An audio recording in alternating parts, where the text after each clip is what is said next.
ton avis, toi, Joseph, là, tu penses pas que ça n'a pas été rénové tout ça là, parce qu'on a l'impression C'est pas ça. qu'ils ont C'est pas remis que un ça a genre été de ciment. ça a été refait tout entièrement. Ouais, parce Toute que la c'est pas pyramide, d'origine, tout ça, a été quand refait même. ici. Ah oui. Même les Aztèques, ils ont refait la pyramide quand ils sont arrivés. Ouais. Mais tout ça, ça a été refait récemment. Ah, Ça, on voit bien qu'il y a ils ont mis du mortier, ils ont mis du mortier, ils ont mis du ciment là. Ça aurait pas pu tenir. C'est évident que ça a été refait. Oui, parce qu'il n'y avait pas de, il y avait quasiment pas de joint, je crois, à l'époque. C'était dans la terre, là ils ont mis un peu de pont, ils ont mis du mortier là. Hein. Quoique les Aztèques, ils connaissaient le truc, ils connaissaient la chaux. Hein. Ouais, mais c'était histoire de ne pas le refaire tous les 20 ans. Ouais. Moi, je suis toujours dans l'idée que toutes ces plateformes-là, c'était pour faire reposer des ovnis. Là. C'est quoi comme. Moi qui te dirais que ça date de 50 ans.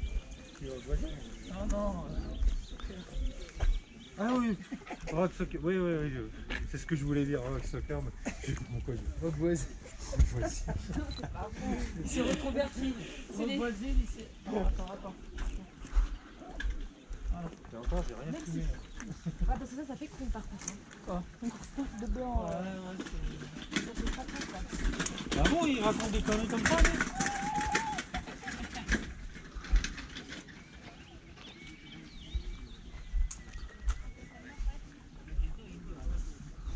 C'est les trucs avec la navette spatiale là, qui racontent. C'est ça? Rock Soccer. En contrefaçon, ça te coûte 4-5 euros. C'est pas la même chose. C'est clair. Il n'y a pas de trou. Quand on va être. S'il vous plaît, là, en dehors ils ont posé la question, j'ai répondu, tout ça, ça a été reconstruit, mais ça a été reconstruit par moderne ou ça dépend de... On va vous expliquer parce qu'on va visiter. D'accord. Venez, là, on pourra vous répondre.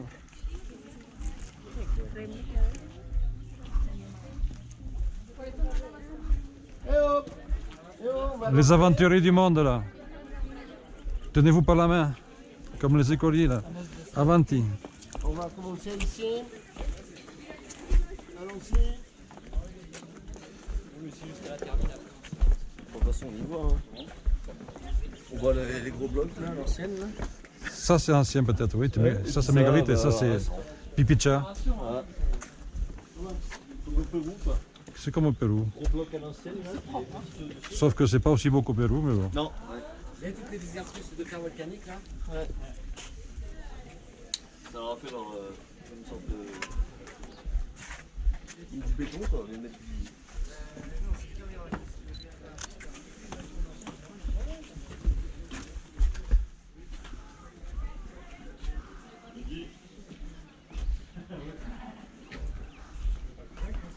Circulation avancée.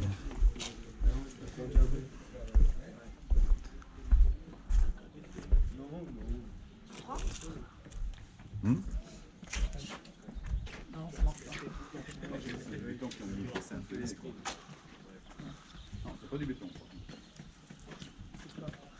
On ne peut pas taper, hein. On peut pas taper. Non, faut pas taper, il a dit. Non. Ça, c'est encore du torchis, on va dire. C'est l'enduit original. C'est original ça? Si. Ah, ok. Si, le reste, non, c'est pour ça la restauration est au-dessus. Et les petites pierres d'incrustation, y étaient Et à c'est pour l'origine? retarder l'aérosion, simplement. Ah, d'accord. Les archéologues ont mis les petits cailloux entre le ciment. Ah, c'est les archéologues qui ont fait ça? aide à retarder l'aérosion. Mais c'est pas d'origine, c'est Non, pas comme ça, à Aztèques. l'origine, moi je visite cette partie parce qu'on peut se rendre compte. Oui, à l'origine, c'est ça. Ça a été restauré, Ah oui, c'est oui. pour ça l'enduit, ça se voit plus blanc. Ah d'accord. On essaie ça pour montrer que Ça c'est original, on verra plein de couleurs originales, c'est des jolies fresques.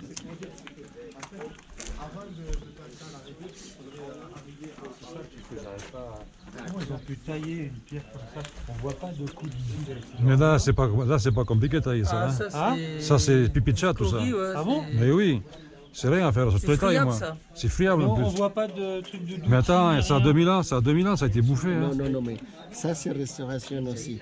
Ah, donc c'est récent. C'est Attends, ça a été fait récemment, ça a été taillé. On va vous expliquer. Hein.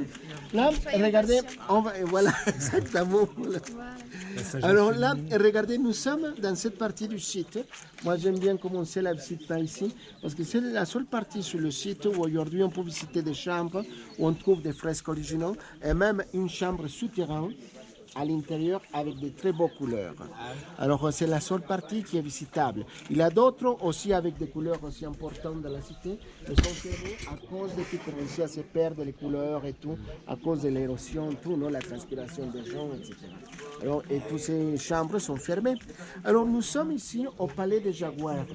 Appelé comme ça, par rapport qu'on verra cette grande bête mythique représentée à travers les fresques.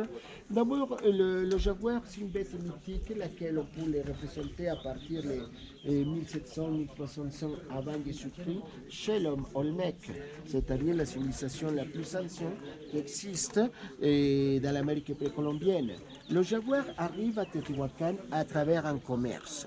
L'iconographie du jaguar, vous allez comprendre au long du voyage à travers les explications, ça dépend dans quelle période on va parler pour avoir une signification complètement différente pour toutes ces civilisations. Mais ce sera toujours une bête mythique associée aussi au soleil et au grand pouvoir quand même. Alors, dans cette partie où nous sommes, habiter une élite dominante. Comment est-ce qu'on pouvait avoir une organisation à l'époque dans une cité aussi importante, non? Parce qu'imaginez-vous, pour diriger une cité à l'époque de plus de 200 000 habitants, comment est-ce qu'on devait faire, non? D'abord, on va prendre une pyramide de classe sociale que n'importe la civilisation que ce soit, Teotihuacan, Maya, Aztèque, Mexique, Zapotèque, etc., tout le monde avait le même type d'organisation. On va dire une pyramide, non? Pour mieux comprendre comment que tout va être classé. Une pyramide de classe sociale. Jusqu'à où la majeure partie des pouvoirs se transmettait toujours par héritage. C'est-à-dire que ça permettait à certaines familles de garder toujours le pouvoir et ils faisaient d'alliance avec d'autres peuples aussi importants pour devenir plus forts, comme chez vous à l'époque des châteaux, non? Se marier avec la fille des Galles et comme ça consolider un empire beaucoup plus important. Mais dans certaines familles qui se croyaient royales, sacrées, ça peut provoquer le problème de la consanguinité. Comment on pourra parler ça chez les Mayas, par exemple, non? Une partie des Mayas, dans certaines cités, pour garder le pouvoir, pratiquer par force la consanguinité. Alors que la première élite dominante, c'était toujours les chefs. La deuxième classe sociale dans une société mésoaméricaine était intégrée par la caste sacerdotale. Mais qui intégrait la caste sacerdotale? Les fils des ordres. Les prêtres, mais beaucoup de gens croient que les prêtres, mais aussi c'était les astronomes, les mathématiciens, tous les hommes sages de l'époque. C'est-à-dire ils intégraient la caste sacerdotale, que c'était les hommes sages de l'époque, considérés par rapport à tout ça un être sacré. Pas une divinité, mais un être sacré simplement. Donc c'était lui qui devait faire la relation aussi entre les hommes et leur Dieu. Et la troisième classe est intégrée par une caste militaire dans toutes les sociétés. C'est-à-dire c'était les trois classes sociaux, on va dire, qui pouvaient porter des piercings. Je vous dis ça parce que demain au musée, on verra plein de statues, on ne va pas détailler tout, mais si vous voyez des gens avec des boucles d'oreilles, des anneaux entre le nez, des baissés, des belles coiffes, des plumes, des beaux habillés, ça c'est les trois classes plus importantes. La quatrième classe dans une société mésoaméricaine était intégrée toujours par les commerçants. Mais les commerçants, c'était une élite privilégiée du peuple. À Teotihuacan, on a eu des quartiers de commerçants, c'est-à-dire le seul privilège que pouvait avoir cette partie privilégiée du peuple, c'était qu'il savait construire sa maison aussi en pierre, mais à l'extérieur de la cité. À l'extérieur de la cité, jamais à l'intérieur. Alors que comme ça, ils habitaient entre le même peuple, ils formaient partie d'eux, simplement que son seul privilège, c'était d'avoir sa maison bâtie en pierre. Donc pour tout le reste des gens, c'était à base juste des torchis et des pailles. Non? Et la cinquième classe, la majeure partie de la population, que c'était le peuple. Et la vie de l'homme précolombien, on peut dire qu'elle était prédite.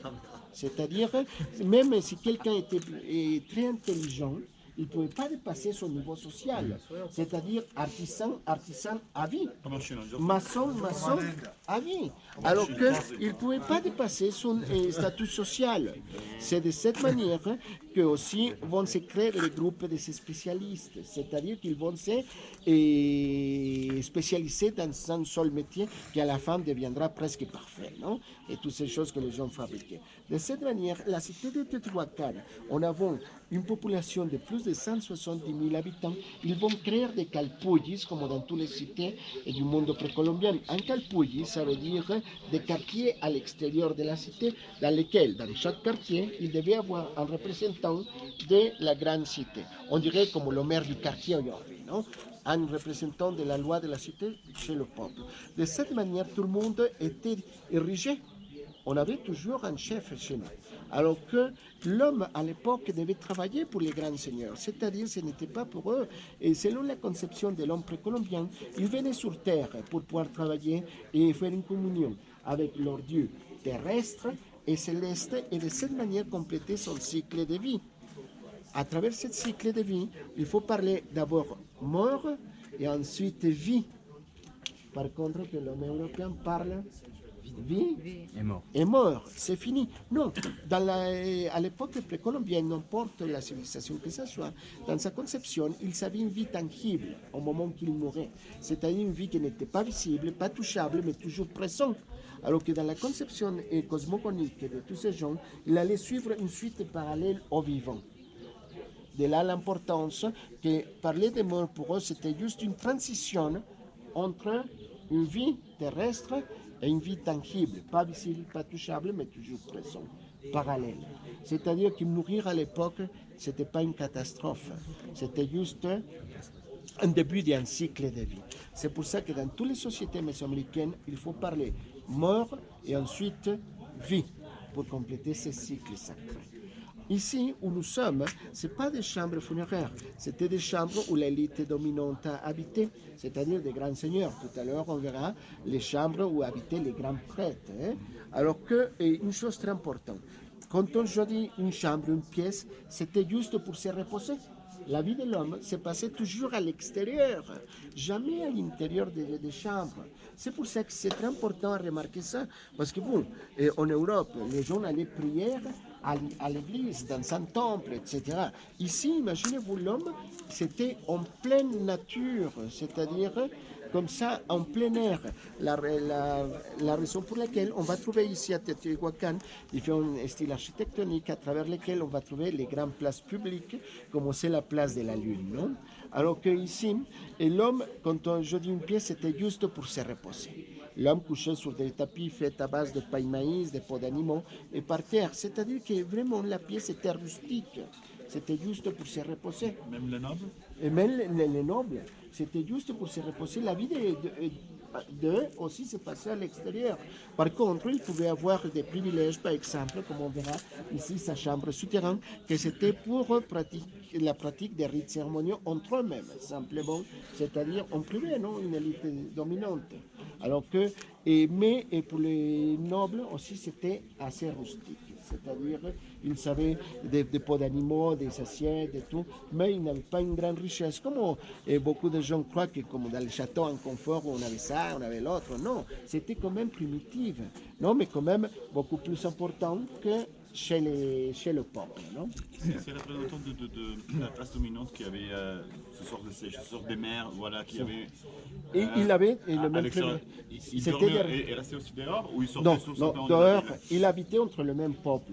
Mais c'était un notable qui habitait il habitait avec le peuple. Avec le peuple. Dans cet aspect de vie et de mort, qui sont très intriqués, comme vous dites, est-ce que l'un pesait plus que l'autre? Est-ce que pour l'homme aztèque, la vie et la mort c'était pareil? Ou est-ce que dans ce cycle... Tous, pour l'homme, soit aztèque, teotihuacan, n'importe, c'était la même chose.